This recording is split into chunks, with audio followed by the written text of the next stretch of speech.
अज्ञानतिमिरान्धस्य ज्ञानाञ्जनशलाकया चक्षुरुन्मीलितं येन तस्मै श्रीगुरवे नमः। गुरुदेव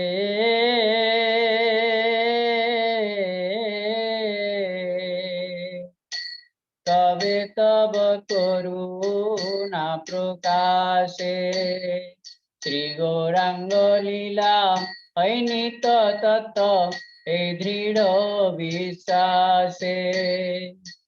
हरि हरि बोली गोद्रुमा कानने, हरि हरि बोली गोद्रुमा कानने, भ्रमिव दर्शन आसे, भ्रमिव दर्शन आसे। निताय गौरांग अद्वैत श्रीवास गदाधर पंचजना, कृष्ण नाम रसे भासवे जगत, कृष्ण नाम रसे भासवे जगत। करि महासंकीर्तन, करि महासंकीर्तन। नर्तन विलास मृदंग वादन सुनिब आपन काने। देखिया देखिया से लीला माधुरी, देखिया देखिया से लीला माधुरी, भासिब प्रेमेर बाने, भासिब प्रेमेर बाने। गुरुदेव कवे तव करुणा प्रकाशे श्री गौरांग लीला नित तत् ए दृढ़ विश्वासे। हरि हरि बोली गोद्रुमा कानने, भ्रमिव दर्शन आसे। कवे तव करुणा प्रकाशे ना देखिया बार से लीला रतन, कादिया गौरांग बोली। ना देखिया बार से लीला रतन, कादिया गौरांग बोली। हमारे विषय पागल बोलिया, हमारे विषय पागल बोलिया, अंगेते दीबेक धूली, अंगेते दीबेक धूली। गुरुदेव तबे तब करुणा प्रकाशे श्री गौरांग लीला नित तत् ए दृढ़ विश्वासे। जय गुरुदेव जय गुरुदेवा, गुरुदेवा जय गुरुदेवा। जय गुरुदेव जय गुरुदेव, जय गुरुदेव जय जय गुरुदेव। भक्ति विनोद ठाकुर भक्ति विनोद, भक्ति विनोद ठाकुर भक्ति विनोद। कृपा कर प्रभु दया करा, कृपा कर प्रभु दया कर।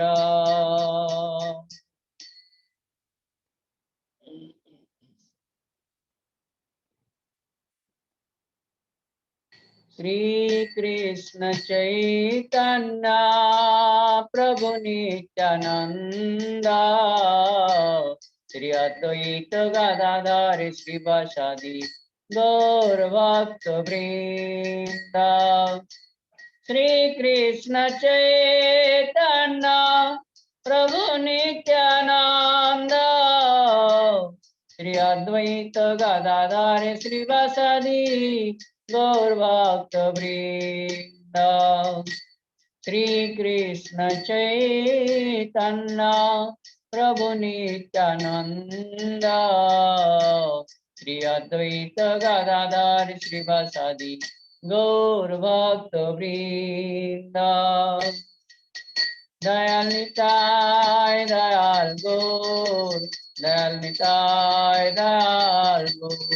निताय गौर हे, निताय गौर हे। उज्जलवरण गौरवरदेहम् उज्जलवरण गौरवरदेहम् विलसित निरवधि भावविदेहा विलसित निरवधि भावविदेहा उज्जलवरण गौरवरदेहा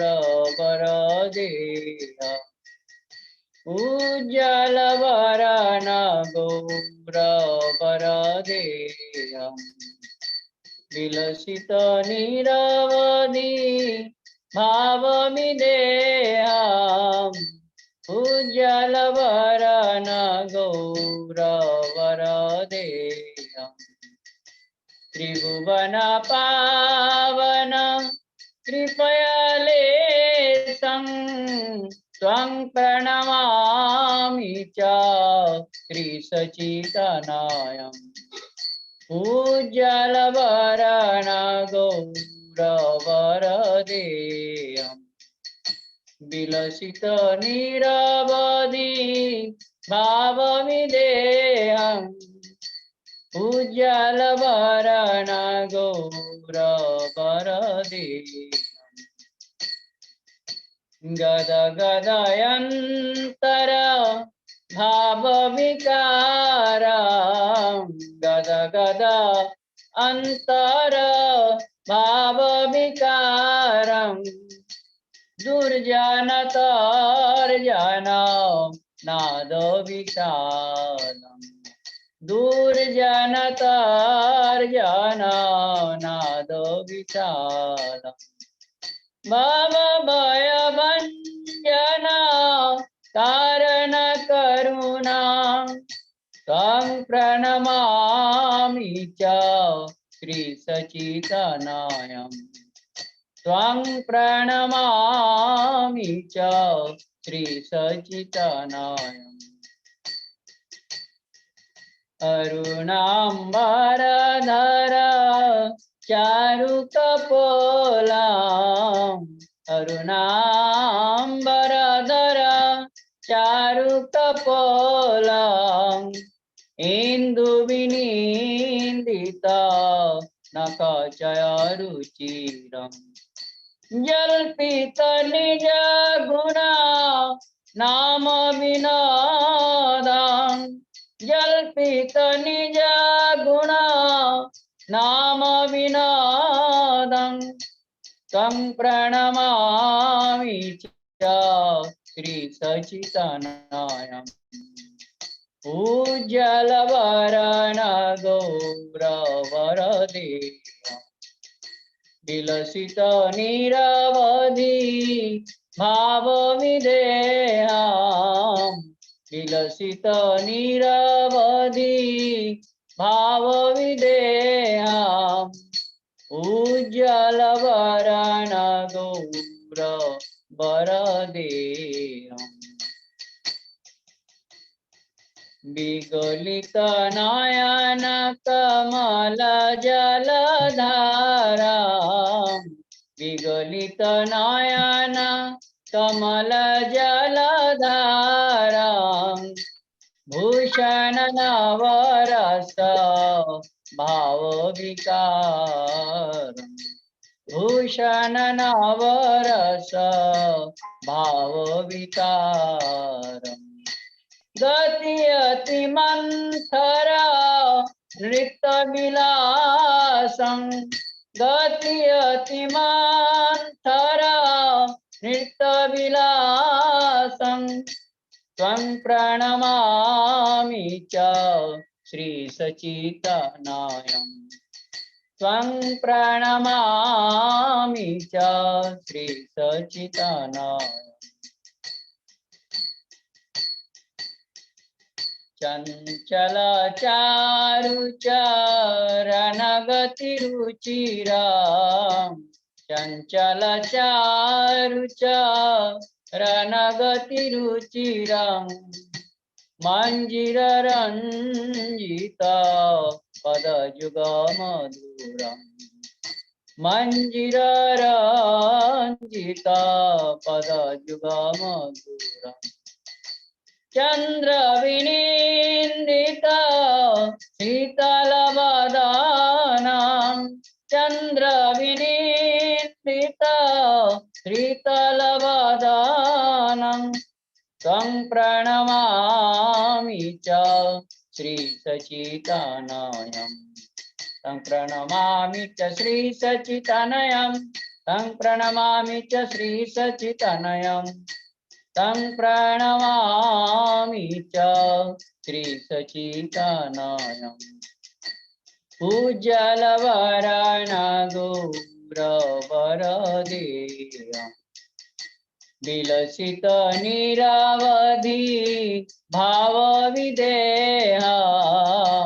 विलसित निरवधि भावविदेहम् त्रिभुवन पावन कृपयालेशं त्वं प्रणमामि च श्रीसच्चिदानयम् त्वं प्रणमामि च श्रीसच्चिदानयम्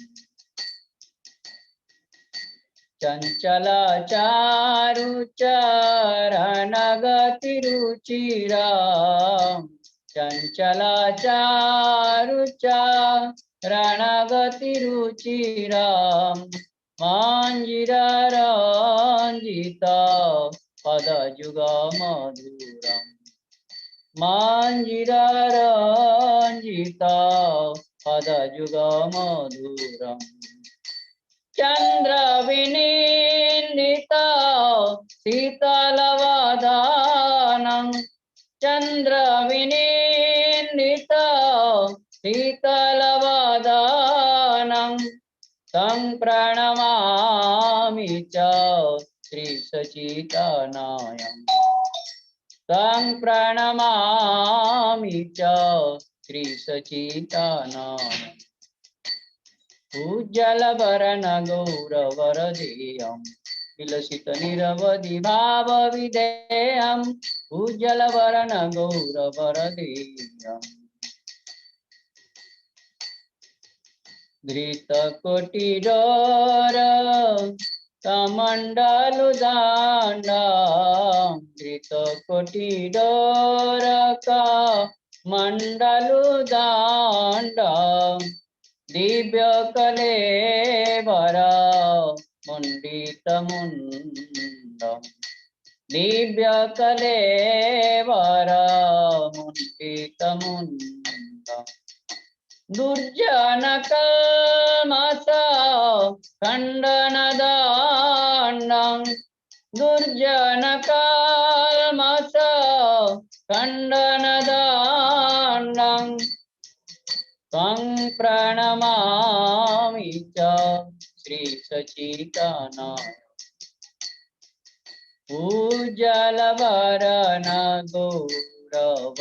उज्ज्वलवरणगौरवरदेयम्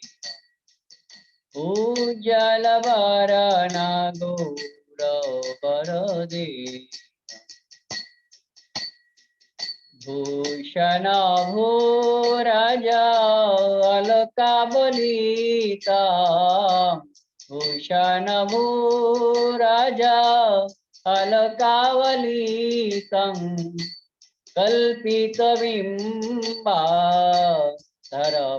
कल्पितबिम्बाधरवररुचिरम् कल्पितबिम्बाधरवररुचिरम् मलयज विराचित उज्ज्वलतिलकम् मलयज विराचित उज्ज्वलतिलकम् त्वं प्रणमामि च श्रीसच्चिदानयम् त्वं प्रणमामि च श्रीसच्चिदानयम्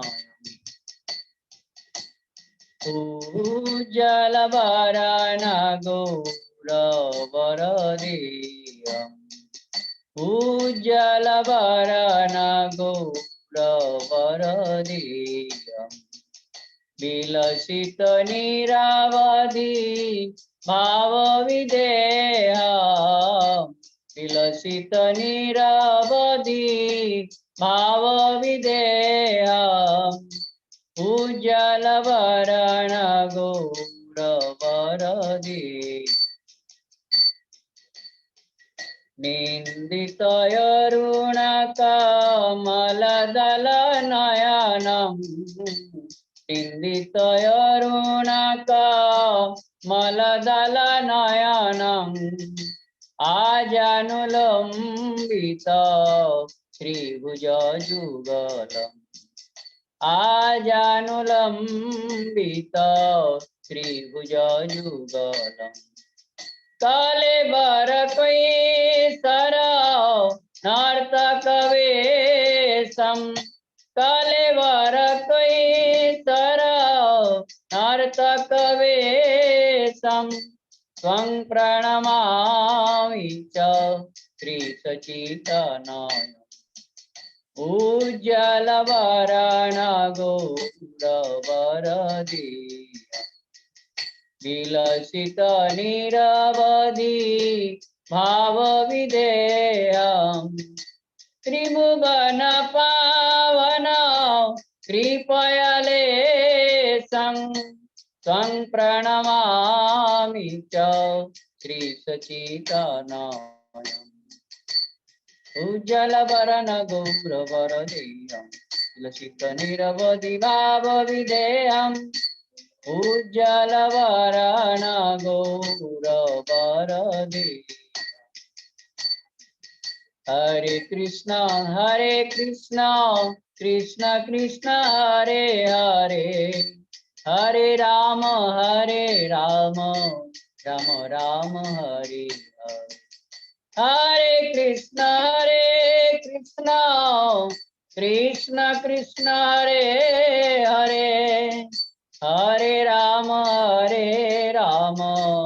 राम राम हरे हरे हरे कृष्ण कृष्ण कृष्ण हरे हरे हरे राम राम राम हरे हरे हरे कृष्ण कृष्ण कृष्ण हरे हरे हरे राम राम राम हरे हरे हरि बोल हरि बोल हरि बोल हरि बोल निताय गौर हरि बोल हरि बोल हरि बोल हरि बोल निताय गौर प्रमानंदी उपासनी मनुष्य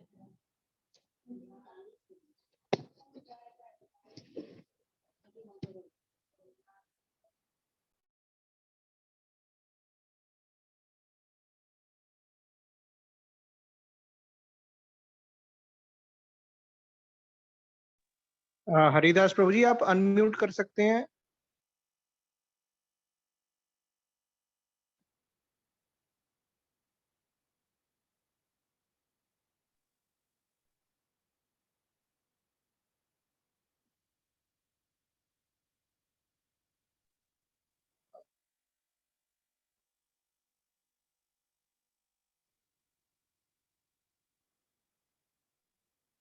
प्रभु जी आपकी आवाज नहीं आ रही।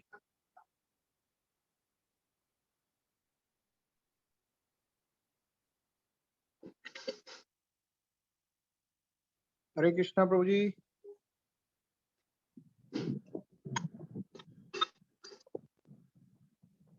प्रभु जी एक बार दोबारा लॉगिन करिए, शायद कुछ लॉगिन में प्रॉब्लम है।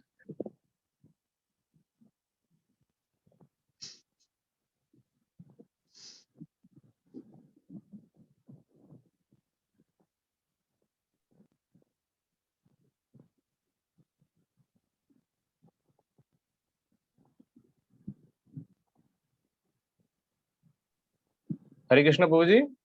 हरे कृष्णा प्रभु जी। हाँ जी अब आ रही है आवाज। अब ठीक ठीक ठीक है प्रभु जी। जी जी जी ठीक है प्रभु जी, दंडवत हरे कृष्ण। प्रभु जी आप करिए आरंभ।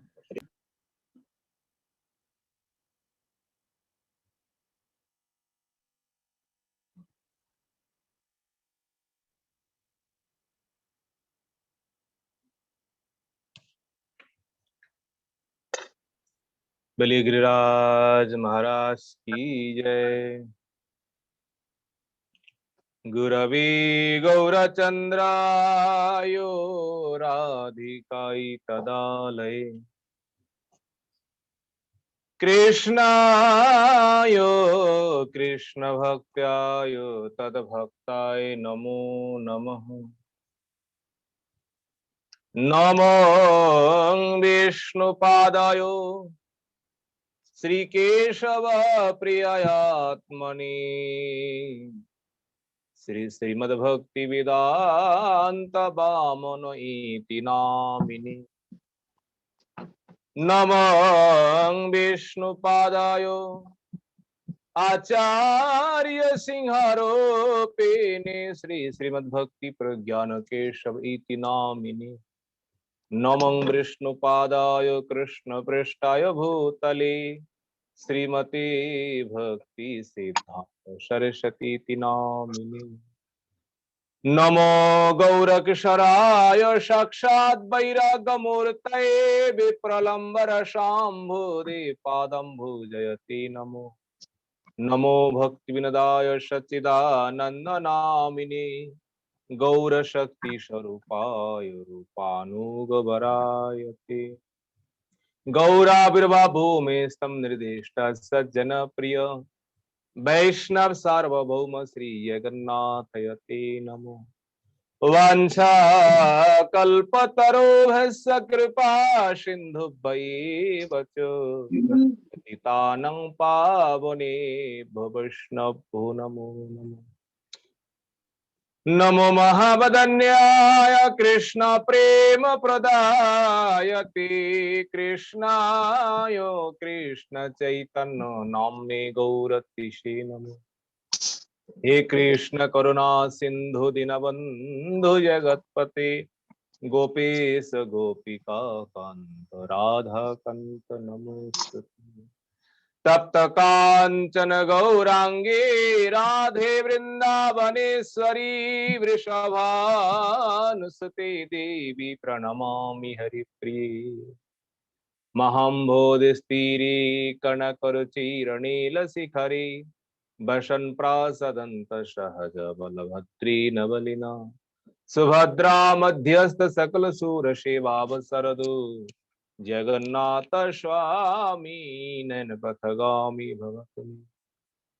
हन्ताय मद्रवला हरिदास वर्यो यत राम कृष्ण चरण स्पर्श प्रमोदो मानं तनति सहो गोगनस्तर्यत् पानीय सुधवस कंदर कंदमूलै गोवर्धन जयति शैलकुलाधिरायो यो गोपिका विरुदितो हरिदास वर्यो कृष्णेन शक्रमकभङ्गकितार्चित सप्ताहमस्य करपद्मतले यवाप्सि सप्ताहमेवाच्युतहस्तपङ्कजे भृङ्गायमानं फलमूलकन्दरे संसेव्यमानं हरिमात्मन गोवर्धनार्दिं शिरः नमामि। वृंदायै तुलसीदेव्यै प्रियायै केशवस्य कृष्ण भक्ति प्रदे देवी सत्यवत्यै नमो। श्री कृष्ण चैतन्य प्रभु नित्यानंद श्री अद्वैत गदाधर श्री वाजादि गौर भक्त वृंद हरे कृष्ण कृष्ण कृष्ण हरे हरे हरे राम राम राम हरे हरे निताई गौर हरि हरि बोल। सर्वाग्र मध्य गुरुपाद पद्म जगत गुरु नितला विष्णु विष्णुपाद अष्टोशत श्री श्री श्रीमद् भक्ति वेदांतो श्री बामन गोस्वामी गुरु महाराज जी के चरण कमलों में ए दास अधम का साष्टांग दंडवत प्रणाम। तत्पश्चात मदीय शिक्षा गुरुपाद पद्मो परम पूजनीय परम वंदनीय श्री गोवर्धन दास बाबा जी महाराज जी के चरण कमलों में ए दास अधम का दंडवत प्रणाम। तत्पश्चात समागत भक्तवृंद समागत मातृवृंद आप सभी के चरणों में एदाश अधम का यथा योग्य दंडवत प्रणाम। श्रीमद् भागवतम पंचम स्कंदों में हम लोग भगवान ऋषभ देव का जो कथा जो है वो कथा हम श्रवण कर रहे हैं और उन कथाओं में दिव्य उपदेश जो है और ये उपदेश जो है हम लोगों के लिए ही है। संसारी लोगों के लिए ही है। ये उपदेश अगर हम पालन कर पाएंगे, इन उपदेश को अगर हम धारण कर पाएंगे, तो हमारा जो जीवन जो है, जन्मों जो है वो सार्थक हो जाए। ऋषभ भगवान अपने पुत्रों को लक्ष्य करके जिन दिव्य उपदेश दिए हैं, देखिए उन उपदेशों में हम लोग श्रवण कर रहे हैं। ये हम लोगों का जो माया का बंधन जो है ना, ये माया का बंधन किस प्रकार विनाश होंगे, विनाश करने का क्या उपाय है। यहाँ कपिल ऋषभ भगवान कहते हैं कुछ उपाय है। इन उपायों को अगर हम अवलंबन करेंगे, इन साधनों को अगर हम साधन करेंगे, तो ये बंधन जो है, ये बंधन नष्ट हो जाएंगे। सबसे पहले हम लोगों ने सुना, गुरुदेव जो है, गुरुदेव और ईश्वर जो है, इन दोनों में भक्ति करना है। और भक्ति किस प्रकार करना है? भक्ति दोनों में अभिन्न दृष्टि से। गुरुदेव और भगवान, इन दोनों में कोई भेद नहीं है अपने शिष्य के दृष्टि से। भगवान से पहले गुरुदेव का ही पूजन होते हैं, गुरु को ही प्रणाम किया जाता है। ये शास्त्रों का निर्देश है। गुरु का इतना महिमा है। कभी भी अपने गुरुदेव को हम मनुष्य ज्ञान नहीं करेंगे। अगर हम मनुष्य ज्ञान करेंगे ना, हमारा साधन भजन जो है, भक्ति जो है, सब विनाश हो जाएंगे। गुरु कभी भी मनुष्य नहीं है। न मरता बुद्धिया श्वेत, भगवान ने उद्धव जी को यही उपदेश दिए है। गुरु को कभी भी मनुष्य ज्ञान तुमको नहीं करना चाहिए। आचार्यं मांग विजानिया, गुरु ये आचार्य जो है, मांग, मैं जैसा हूं ऐसा ही मानो। पूजन तो करना है गुरुदेव और भगवान को, दोनों को समान बराबर।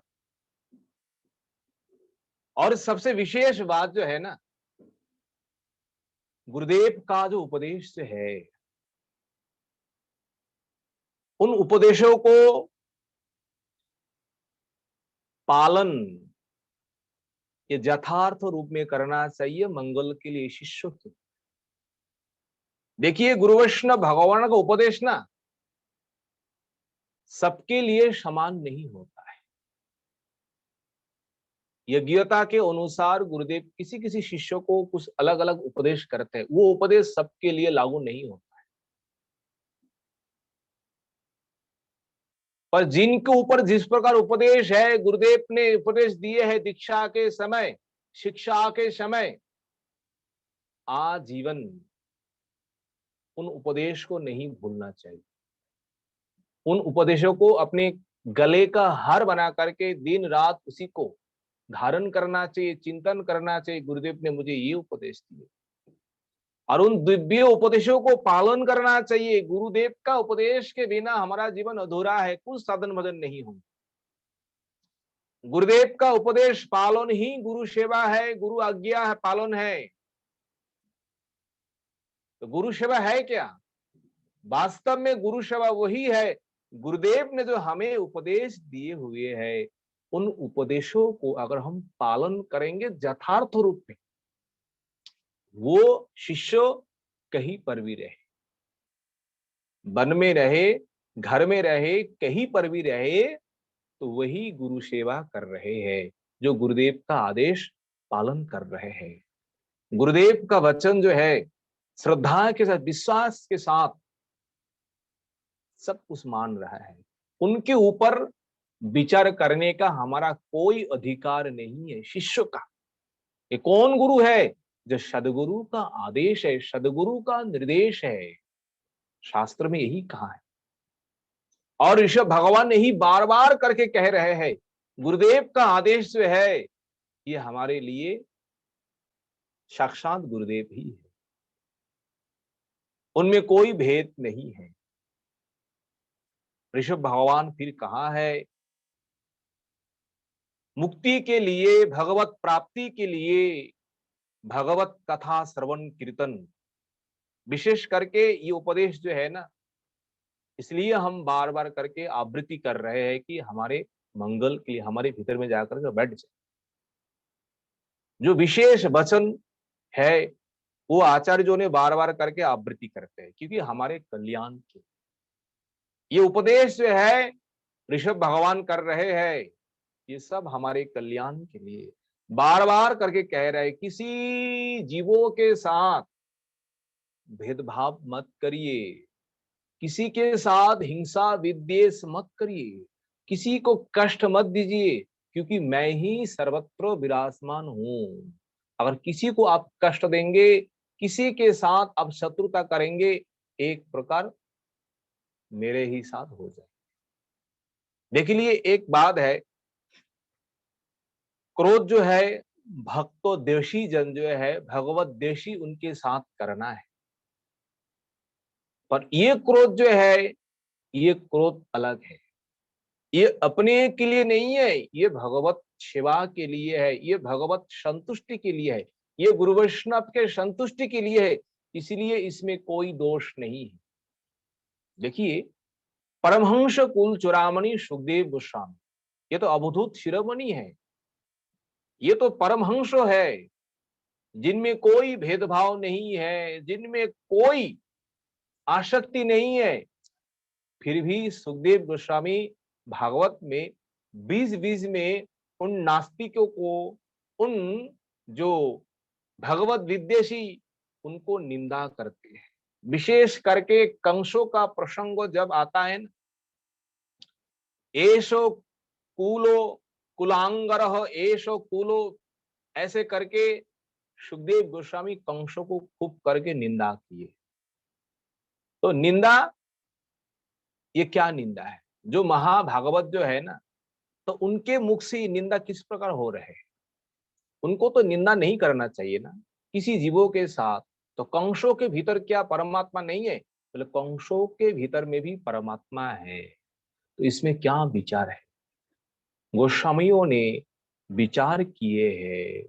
ये परमहंस अवस्थाओं में महाभागवत जो है ना, अगर उनके मुख से इस प्रकार कहीं पर भगवत विद्वेषी जो है, भक्त विद्वेषी के ऊपर इस प्रकार अगर कहीं निंदा हो जाए, तो मानिए वो परमहंस महात्माओं के द्वारा नहीं हो रहा है, उनके भीतर भगवान जो है अधिष्ठान होकर के उन विद्वेषी को, उन नास्तिक को, उन असुरों को शासन कर रहा है। परमहंस महात्मा नहीं कह रहे हैं, ये भगवान ही वहां विराजमान होकर के उन पापी के लिए इस प्रकार वचन बस कह रहे हैं। इस प्रकार गोस्वामियों का सिद्धांत है। इसलिए जो भगवत विद्वेषी है उनके साथ तो संग नहीं करना है, दूर उनको उपेक्षा करना है, ये शास्त्रों का निर्देश है। इसलिए गुरु वैष्णवों का आदेश निर्देश, उनका सेवा, उनका पूजन, भगवत कथा, किसी के साथ भेदभाव नहीं करना है। इस प्रकार करके हमें साधन भजन करना है, हमारे आत्म कल्याण के लिए, आत्मा की उद्धार के लिए। देखिए आगे कहते हैं, ये श्लोक जो है ना अति उत्तम श्लोक है, ये ऋषभ भगवान का ही उक्ति है। कहते हैं गुरुर न शस्यात् सजनो न शस्यात्, पिता न स्वस्यात्, जननी न सा स्यात्, द्वैवं न तत्स्यात्, पतिष्य न शस्यात्, न मोचयेत यह समुपेत मृत्युम। देखिए संसार में हमारे लिए वो गुरु गुरु नहीं है, वो सजन सजन नहीं है, वो पिता पिता नहीं है, वो भाई भाई नहीं है, वो पति पति नहीं है, वो जननी जननी नहीं है। अगर हमारे लिए, आत्मा के लिए बंधन से हमें मुक्त नहीं कर पा रहा है, संसार में जो बंधन जो है, आत्मा की जो सदगति अगर नहीं कर पाएंगे, तो हमारे लिए संसार में कोई नहीं है। इसलिए कहते हैं गुरुर न स्यात्। वो गुरु हमारे लिए गुरु नहीं है। जो गुरु हमें भक्ति उपदेश नहीं दे रहे हैं, भक्ति उपदेश के द्वारा हमें उद्धार नहीं कर पा रहा है, भजन साधन में हमें नहीं लगा पा रहे हैं, भगवान की ओर नहीं ले जा पा रहे हैं, बोले वो गुरु हमारा गुरु नहीं है। अगर भक्ति का उपदेश ना करे, भगवत सेवा का शिक्षा हमें ना दे, वो कैसा भी गुरु है, किस प्रकार भी विद्वान है, किस प्रकार भी उनमें गुण है, शास्त्र कहता है तुरंत उन गुरु को परित्याग करिए। जैसे बलि महाराज जी ने शुक्राचार्य को परित्याग किया, ये भागवत में है। गुरुदेव को त्याग करना ये महान दोष है। गुरु वाक्य को जहां पालन नहीं करेंगे वहां दोष है, गुरुदेव को त्याग करना। बोले कौन गुरु? संसार में ऐसे अनेक गुरु है, आपको सत्संगों के लिए आपको निषेध करेंगे, महात्माओं के पास जाने के लिए आपको निषेध करेंगे, भगवत सेवा के लिए, भगवान के लिए, भक्ति के लिए आपको निषेध करेंगे। बोले आंख बंद करके उन गुरु को छोड़ो, उसमें कोई दोष नहीं है, वहां रहने पर हमारा दोष हो जाएंगे, उनके संगो करने से हमारा दोष हो जाएंगे, हमारा पतन हो जाएंगे, कभी भी हमारा आत्म कल्याण नहीं हो पाए।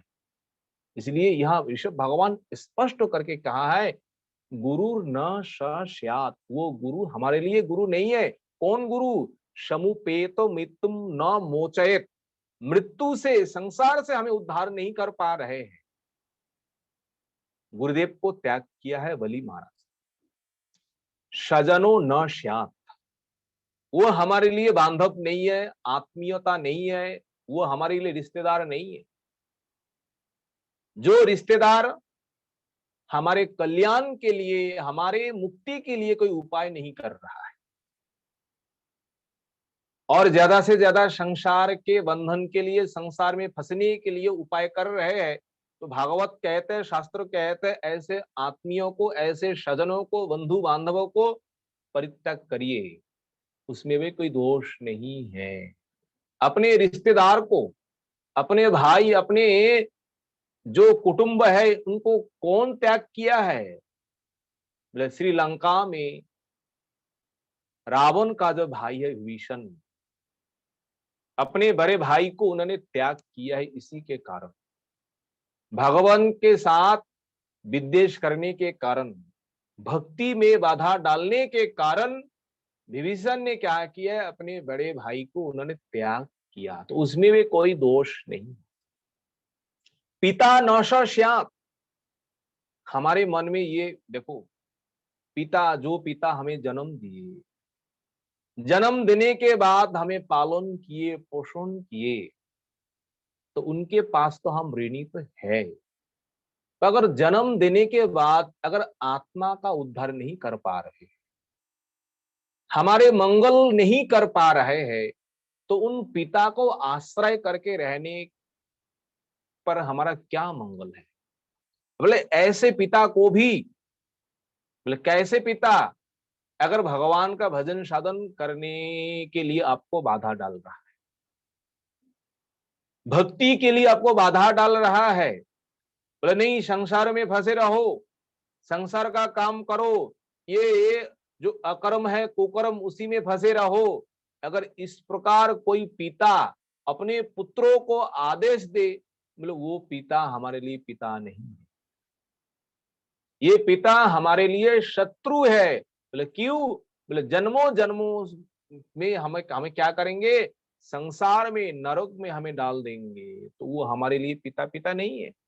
जिन पिता को आश्रय करके अगर हमें नरक में जाना पड़े, तो वो हमारे लिए शत्रु है। तो इस प्रकार पिताओं को भी त्याग करना शास्त्रों का विधि है। बोले पिता को किसने त्याग किया है? बोले प्रहलाद महाराज ने अपने पिता को त्याग किया है, स्पष्ट है इसमें। प्रहलाद महाराज जी का कोई दोष नहीं। देखिए बार बार शास्त्र कहते हैं उद्देश्य एक होना चाहिए भगवत भजन के। अगर आपको भगवत भजन साधन करने के लिए आपको उत्साह दे रहे हैं, भक्ति में लगा रहे हैं, तो ये हमारे लिए परम बांधव है। उन पिताओं को संग नहीं त्याग करना चाहिए, उनका सेवा करना चाहिए। अगर भक्ति में बाधा डाल रहा है तो वो हमारे लिए पिता पिता नहीं है। द्वैवम न त्वत्स्यात्। देखिए, उन देवता हमारे लिए देवता नहीं है जो हमें मुक्ति नहीं दे पा रहे। उन देवताओं को किसने त्याग किया है? खट्टंगो नामक एक महाराज है, देवताओं के पास जाकर के देवताओं के पक्ष लेकर के उन्होंने खूब लड़े असुरों के साथ। सारे असुरों को उन्होंने परास्त किए, सारे असुरों को विनाश किए। पर देवताओं ने उन खट्टंगो महाराज जी से अत्यंत प्रसन्न हुए और प्रसन्न होकर के खट्टंगो महाराज जी को वर देना चाहा। महाराज जी, आपके मन में जो इच्छा है वो वर मांग लीजिए। खट्टंगो महाराज ने विचार किया है, मुझे कौन सा वर लेना है? वर तो लेना है, पहले तो देखना है आयु क्या है, हम कितने दिन संसार में बचेंगे, तो उसी हिसाब से हमको वर लेना है। तो खट्टंगो महाराज ने पहले कहा है, हे देवताओं, पहले तो आप कहिए ये आयु जो है, मेरा आयु क्या है, कब तक हम जीवित रहेंगे? देवताओं ने देखा, महाराज जी आप तो एक मुहूर्त में ही आपका विनाश, आपको मृत्यु होना पड़ेगा, एक मुहूर्त आपका समय है। खट्टंगो महाराज ने चिंतन किया, तो आप लोगों से हम कौन सा वर लो? एक मुहूर्त में हम क्या विषय भोगे, कौन सा सुख हम भोग करेंगे? अगर हमारा आयु है नहीं है तो आप कृपा करके आयु को बढ़ा दीजिए और मुक्ति के लिए आप लोग कुछ उपाय कर दीजिए। देवताओं ने कहा, ये हाथ में हमारे नहीं है। मुक्ति का जो उपाय जो है, मुक्ति दिलाने वाले एकमात्र मुकुंद है, ये सब कुछ व्यवस्था उन्हीं के हाथ में है। तो खट्टंगो महाराज जी ने कहा है, तो आप लोगों से हमारा वर लेके कोई काम नहीं। विषय भोगने के लिए, संसार भोगने के लिए ये वर्ष लेने में क्या फायदा है? हाँ, आप कृपा करिए, हम एक मुहूर्त में और इसी समय हम भगवान का भजन करके, भगवान का स्मरण करके हम भगवान को पा सके, आप लोग कृपा करिए। देवता लोग कहते हैं, हाँ हम कृपा कर सकते हैं हम लोग, पर हम उस पद में आपको नहीं ले जा सकते हैं। हाँ, कृपा तो कर सकते हैं, भगवान आपको कृपा करे, भक्ति हो जाए, बस ये कृपा तो हम कर सकते हैं। तो खट्टंगो महाराज ने कहा, यही ठीक है हमारे। तो खट्टंगो महाराज ने उन देवताओं को त्याग किया क्योंकि मुक्ति नहीं दे पा रहे। जननी न शा जननी न स्यात्। हमारे लिए वो जननी जननी नहीं है, वो माता माता नहीं है। जो माता अपने गर्भ में तो धारण किए, जन्मों तो दिया, पालन तो किया, पर मुक्ति के लिए कोई उपाय नहीं कर रहा है और बंधन के लिए ज्यादा से ज्यादा काम कर रही है। कैसे पुत्रों का संसार में बंधन हो जाए, संसार में फंस जाए, भगवान से हमें दूर ले जा रहे हैं। बोले वो माता माता नहीं है। भरत महाराज जी ने माता को भी त्याग किए है। अयोध्या में राम प्रभु की जो भाई है, छोटे भाई भरत ने अपने माँ को त्याग किया। पतिष्य न स्यात्। वो पति हमारे लिए पति नहीं है। देखिए, जो पति सेवा ही पतिव्रता स्त्री की परम धर्म कहा गया है। पति को अगर हम छोड़ देंगे, पति का सेवा अगर हम त्याग करेंगे, तो पत्नियों के लिए, स्त्रियों के लिए ये अधर्म है। पर शास्त्र में ये भी कहता है, अगर नास्तिक हो जाए, असुर पति मिल जाए, इस प्रकार भगवत भजन करने में, भगवत भक्ति में अगर बाधा डाले, तो ऐसे पति के पास रह करके हम क्या करेंगे? मानव जीवन हमें मिले हुए है केवल भगवत भजन करने के। पहले ही ऋषभ भगवान ने कहा है, ये दुर्लभ मानव शरीर जो है केवल भगवत भजन करने के लिए, भक्ति करने के लिए, विषय भोग करने के लिए नहीं है। अरे बाबा, विषय भोग तो अन्य अन्य शरीरों में, हर योनियों में विषय भोग मिलते हैं। तो मानव देह पा करके अगर उसी विषय में हम फंसे रहे तो हमारा मानव देह धारण करने का क्या फायदा है? बोले कोई नहीं है। धर्मेण हीना पशुभी समाना, जिनके जीवन में कोई धर्म नहीं है, कोई सत्कर्म नहीं है, कोई भक्ति नहीं है, भागवत कहते हैं वो पशु के समान है। केवल आकार ही पशु है, केवल आकार ही मानव है और सारे काम हम पशु का काम करते हैं।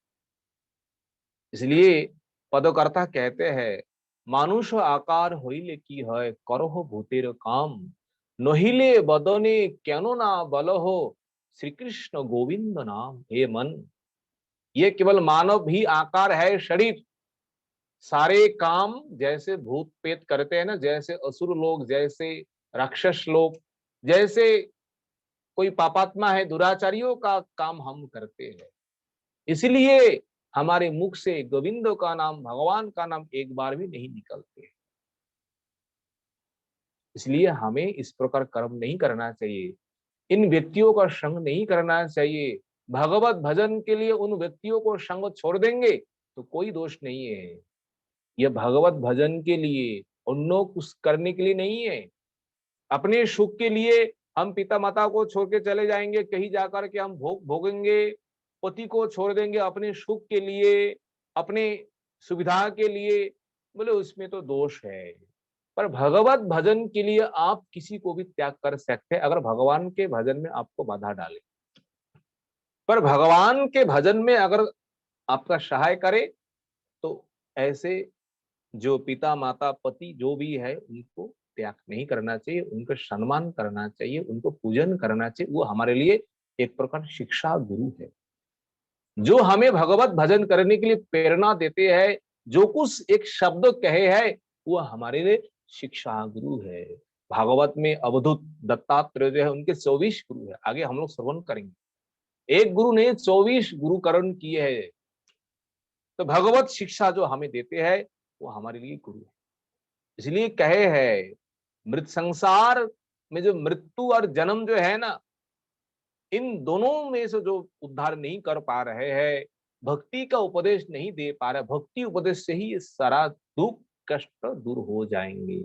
पर ये जो दूर नहीं कर पा रहा है, ऋषभ भगवान कहते हैं वो हमारे लिए कोई कोई है नहीं।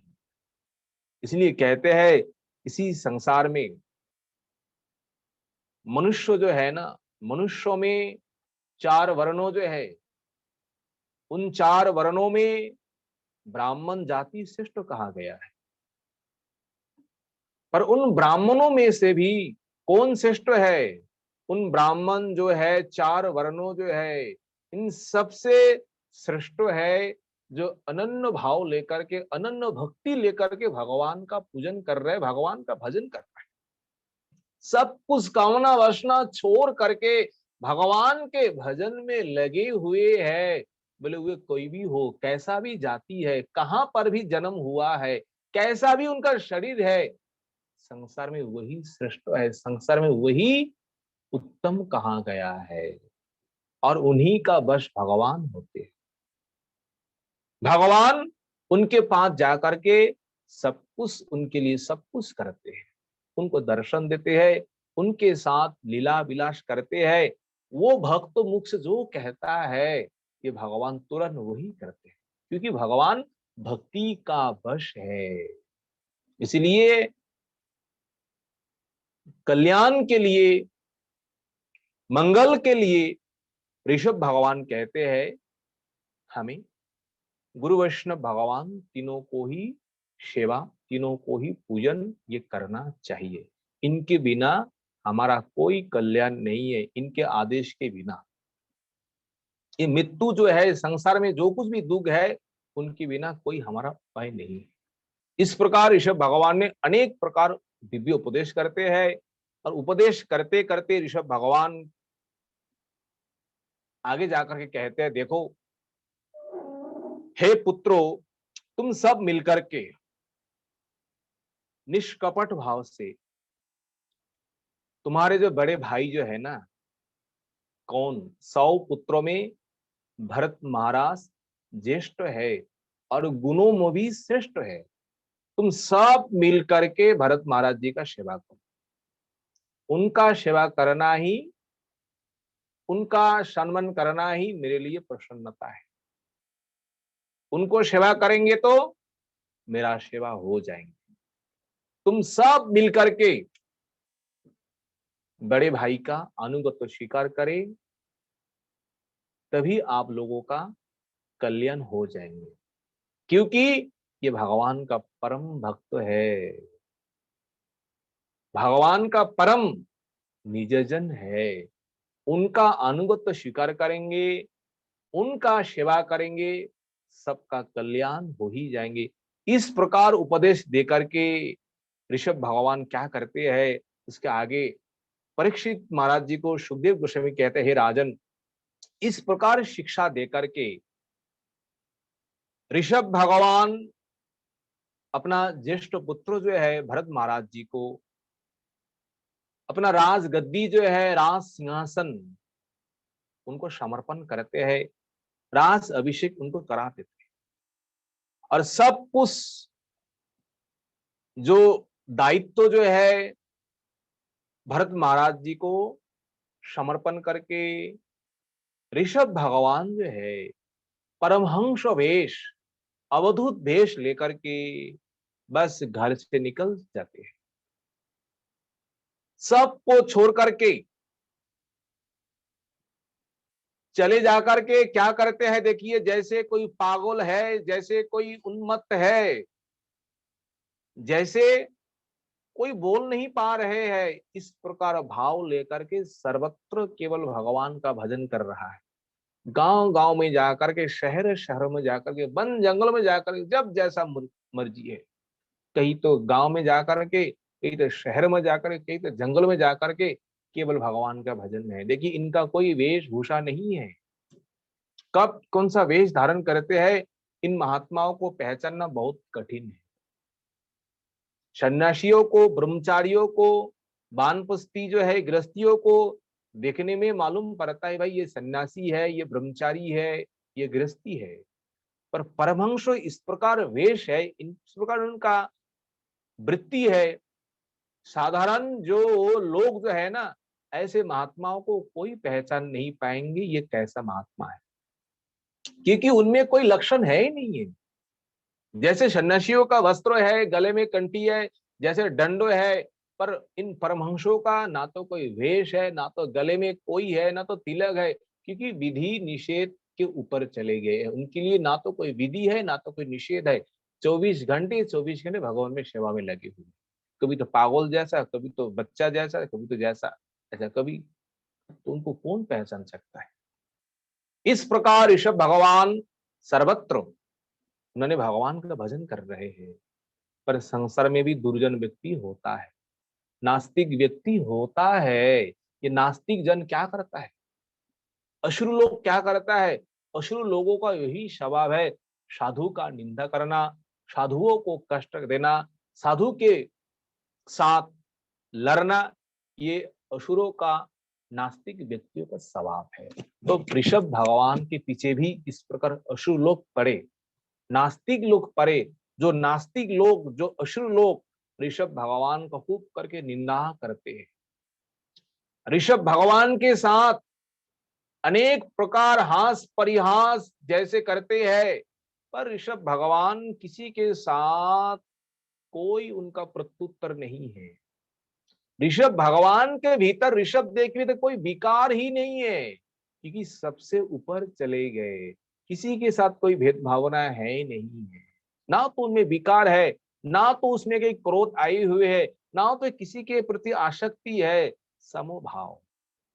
कोई गाली दे वो भी प्रसन्न है, कोई स्तुति करे वो भी प्रसन्न है। इस प्रकार संसार में ऋषभ भगवान विचरण कर रहे हैं। और ऋषभ भगवान का अवयव जो है ना, उनका शरीर जो है ना, इतना सुंदर है, क्या कहे।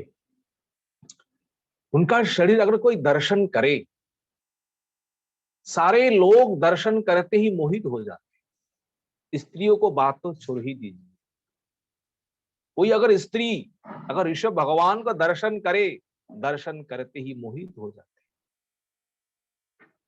उनका इस प्रकार अलौकिक रूप, अलौकिक शरीर, सुंदरता जो है, इस प्रकार भगवान ऋषभ देव भ्रमण कर रहे हैं और जहां जा रहे हैं ना, सदलोक भी संसार में है, उनके पीछे पड़ रहे हैं। बाबा जी हमें कुछ कृपा करो, बाबा हमें कुछ ये काम करा दो, ऐसे कर रहे हैं। और जहां जा रहे हैं ना, हजारों हजारों लाखों लाखों लोग ऋषभ भगवान के पीछे पड़े हुए हैं। अब ऋषभ भगवान मन में सोच रहे हैं क्या किया जाए, इन व्यक्तियों का संग कैसे त्याग किया जाए। मुझे ऐसा कुछ कर्मों करना पड़ेगा जो कर्मों करने से ये लोग के मन में मुझके ऊपर घृणा हो जाए, मुझे कहे भाई ये कोई महात्मा फात्मा है नहीं, अरे उनके पास कौन जाएंगे। इस प्रकार कर्म करना पड़ेगा संसारी लोगों को वंचना करने के लिए, संसारी लोगों को धोखा देने के लिए। देखिए महात्मा जन भी इस प्रकार कर्म करते हैं, आचरण करते हैं लोग दिखाने के लिए, भाई ऐसा मैं कर्म करूं और मुझे सब लोग निंदा करे और मेरे पास कोई लोग ला आ जाए और मैं आराम से बैठ करके मैं भजन साधन करूं। और ऋषभ भगवान ने वही करना चाह रहे हैं। क्या किए है, आगे जाकर के ऋषभ भगवान एक वृत्ति स्वीकार किया। वृत्ति होता स्वभाव, कौन सा, बोले अजगर वृत्ति। अजगर वृत्ति क्या है, अजगर सांप जो है ना, उनका जैसा व्यवहार है, जिस प्रकार उनका भोजन पानी है, जिस प्रकार वो संसार में रहता है, उसी प्रकार भाव जो है, उसी प्रकार स्वभाव को ऋषभ भगवान ने स्वीकार किया। एक जगह में पड़े रहता है, खाने के लिए कोई चिंता है नहीं है, जो मिल रहा है सामने आ रहा है वही भोजन कर रहा है और सो करके मलमूत्रों को त्याग कर रहा है और बीच बीच में वही मलमूत्रों को अपना शरीर में धारण कर रहा है। अगर अपना मलमूत्रों को कोई व्यक्ति लेटे लेटे सो करके अपना शरीर में कोई लेपन करे, कोई धारण करे, अगर लोग देखे तो उनके पास कोई आएंगे, आएंगे कोई नहीं है। कह रहे अरे ये कैसा बाबा है, अरे मलमूत्रों को देखो किस प्रकार अपवित्र वस्तु को अपना शरीर में धारण कर रहा है, तो उनको कौन प्रणाम करने के लिए आएंगे। इस प्रकार वृत्ति धारण किए है ऋषभ भगवान। पर ऋषभ भगवान ने ये जो लोग वंचना के लिए, लोग ठगाने के लिए जो उन्होंने वृत्ति धारण किया है, ये वास्तव में पारमार्थिक वृत्ति नहीं है, ये वास्तव में आत्म कल्याण का नहीं है, ये तो केवल लोग को वंचना करने के लिए। इन शिक्षाओं को कोई कोई संप्रदाय तो नहीं है, कोई कोई संस्था वाले जो है ना, इन आचरण को शिक्षा लिए है। शास्त्र कहते हैं अगर इसी मार्ग में कोई चले, इस प्रकार नंगे होकर के, धंगा होकर के, इस प्रकार मलमूत्रों को अपना शरीर में धारण करे, मतलब उनका संग कभी भी नहीं करना है। इस प्रकार गुरु वैष्णवों ने कहते हैं, सुने हैं, यही संप्रदाय जो है ना, बस वही से उनका संप्रदाय शुरू होता है। उन्हीं का जो बाह्यिक जो दशा जो है, जो लोग ठगाने के लिए, लोग वंचना करने के लिए जो उन्होंने वृत्ति को स्वीकार किया है, जैन संप्रदाय ने वही वृत्ति को धारण किए है, इसी वृत्ति को उन्होंने मान लिया है, इसलिए उनका कोई आत्म कल्याण का संभावना नहीं है। और ऋषभ भगवान ने देखिए जहां जहां उन्होंने मलमूत्रों को त्याग किया है, देखिए उस समय वो मलमूत्र जो है ना, वो मलमूत्र नहीं है, ये तो जुगियों का ईश्वर है, ये जुगियों का तो मुक्तिदाता भगवान है। भगवान होकर के जो कर्म कर रहा है, विशेष करके जो शिक्षा के लिए, वो तो हमारे आत्म कल्याण के लिए है। और जो वाह्यिक जो है वो तो नास्तिक लोगों के लिए। और ऋषभ भगवान उस समय तस्य पुरुष सुरभि सौगंध वायु स्तंग देशम, दश योजनम समन्तात सुरभिम चकार। उस समय ऋषभ भगवान जब मलमूत्रों को त्याग किया ना, दुर्गंध नहीं है, सुगंध वायु के साथ, हवा के साथ 10 योजन तक फैली थी। महाराज क्या कहे, 10 योजन तक उन मल जो है, मूत्रो जो है, उनका सुगंध, जहां जहां सुगंध आ रहे हैं, लोग कह रहे भाई ये क्या है। इस प्रकार सुगंध तो प्राकृतिक सृष्टि में है नहीं, किसी फूल में है नहीं, किसी में भी है नहीं है। ये ऋषभ भगवान का अलौकिक शक्ति है, इसमें कोई आश्चर्य करने का कोई जरूरत नहीं है। और देखिए, हम लोग प्रत्येक दिन भगवान के सेवा के लिए चंदन घिसते हैं ना, जो चंदन के साथ तुलसी भगवान को अर्पण किया जाता है, अगर चंदन के साथ अगर तुलसी अगर अर्पण नहीं करेंगे भगवान को, भगवान उतना प्रसन्न नहीं होते। तुलसी के साथ, चंदन के साथ तुलसी अर्पण करना चाहिए, भगवान का अत्यंत प्रिय है। और ये मलय चंदन जो सबसे श्रेष्ठ चंदन जो है ना, वही पैदा होता है कहाँ, जहां ऋषभ भगवान मलमूत्रों को त्याग किया है। मलया। हाँ, उसी चंदन को कहा जाता है मलय चंदन। मलय है ना, मल मल होता है मलमूत्र, तो किसका मलमूत्र, अरे भगवान का। भगवान का मलमूत्र कभी त्याग नहीं करते। जो भगवान है, जो चिद वस्तु है, जो आनंदमय वस्तु है, जो अपराकृत तत्व है, उनका कहां से मलमूत्र आएंगे। वो भी चिन्मय वस्तु है, वो भी अपराकृत तत्व है। और जिन अपराकृत तत्वों के द्वारा ये चंदन जो है, मलय चंदन पैदा हुआ है, और जो मलय चंदन भगवत सेवा के लिए अत्यंत उपयोगी है, और जिन चंदन के बिना भगवान का सेवा होता ही नहीं। इस प्रकार ऋषभ भगवान इस प्रकार साधन किए। ऋषभ भगवान में अनेक प्रकार सिद्धियां है आए, पर ऋषभ भगवान ने उन सिद्धियों को कभी भी स्वीकार नहीं की। केवल भगवत भजन में लगे हुए हैं, भगवत सेवा में लगे हुए हैं। सभी सिद्धियों को, सभी रिद्धियों को उन्होंने सब कुछ त्याग किया केवल भगवत सेवा के लिए। क्योंकि ये सारे सिद्धि रिद्धि जो है ना, जो कुछ भी है, ये हमारे भजन के लिए एक प्रकार विघ्न कारक है, हमारे भजन के लिए एक प्रकार बाधा है। इसलिए भक्तों जन जो है ना, इस प्रकार सिद्धियां जो है ना, ये अष्ट प्रकार सिद्धियां जो है, अनिमा लघिमा गरिमा, इन सिद्धियों को स्वीकार नहीं करते। क्योंकि ये सिद्धो उनमें, उनके पास तो है शक्ति, तो है उनके पास, तो सिद्धियां है, पर लोगों को नहीं दिखाते हैं। क्योंकि लोगों के पास दिखाएंगे तो हमारा साधन भजन में विघ्न हो जाएंगे। सारे लोग आकर के भीड़ पड़े जाएंगे, महाराज जी ये कर दीजिए, ये कर दीजिए। इसलिए सिद्धियों को उनके पास तो, महात्मा जन के पास तो है, महात्मा के पास तो समर्थ है, पर लोगों को नहीं देखना चाहते। लोगों के पास वो व्यक्त नहीं करते। बाबा जी महाराज बीच बीच में कहते हैं, हमारे गुरु महाराज जो है, गुरु महाराज के पास देखो किस प्रकार अलौकिक शक्ति है। कौन सा महाराज, किसी भक्तों के घर में गए, महाराज जी कहे हैं, बार बार कहते हैं, और गुरुदेव भक्तों के घर में गए अपने शिष्यों के साथ लेकर, 2-4 ब्रह्मचारी, और जाकर के देखा भक्त तो घर में है नहीं, कहीं काम में चले गए, घर में लगा हुआ है ताला लगा हुआ है। भाई कब गृहस्थ लोग आएंगे, ताला खोलेंगे, तब तो अंदर जाएंगे। गुरु महाराज ने कहा, देखो देखो मेरे पास एक अलौकिक क्या है महाराज, जादू है। बोले बाबा जी महाराज ने कहा, और शिष्य लोग है, ब्रह्मचारी है, गुरुदेव आपका कौन सा जादू है। बोले देखो, ताला के पास जाकर के 3 बार ऐसे करके हाथ में ताली बजाए। बोले वो ताला लगा हुआ है, चाबी तो गृहस्थों के पास है। तो 3 बार ताली बजाने के बाद ताला खुल जाता है। ये क्या है, ये तो एक प्रकार सिद्धियां है, सिद्धि तो है, पर सिद्धि गुरु वैष्णव के पास में है, पर लोगों के सामने नहीं दिखाते हैं, सांसारिक जनों के पास नहीं दिखाते हैं। भगवत सेवा के लिए अगर कोई जरूरत है तो वो उसी में लगाते हैं।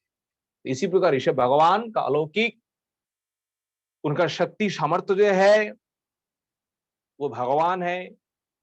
वो हमारे लिए जो सद उपदेश दिए हुए हैं, जो लोक वंचना के लिए वो नहीं है, जो सद दिव्य उपदेश दिए है उन उपदेश को अगर हम धारण करेंगे, उन उपदेश को हम पालन करेंगे, हमारे लिए कल्याण ही कल्याण है। बोलिए ऋषभ भगवान की। वंशा कल्पतरु कृपा सिंधु पतितानं पावनं वैष्णव भो नमो नमः। हरे कृष्ण कृष्ण कृष्ण हरे हरे, हरे राम राम राम हरे। सभी भक्तों के चरणों में ये दास अधम का कोटि कोटि बार दंडवत प्रणाम। अगर कहीं भूल त्रुटि हुए तो आप सभी भक्तजन क्षमा कर दीजिए। हरे कृष्ण प्रभु जी। हरे कृष्णा प्रभु जी, दंडवत प्रणाम। पूज्य बात बाबा जी महाराज के चरणों में दंडवत प्रणाम। किसी भक्त का कोई प्रश्न हो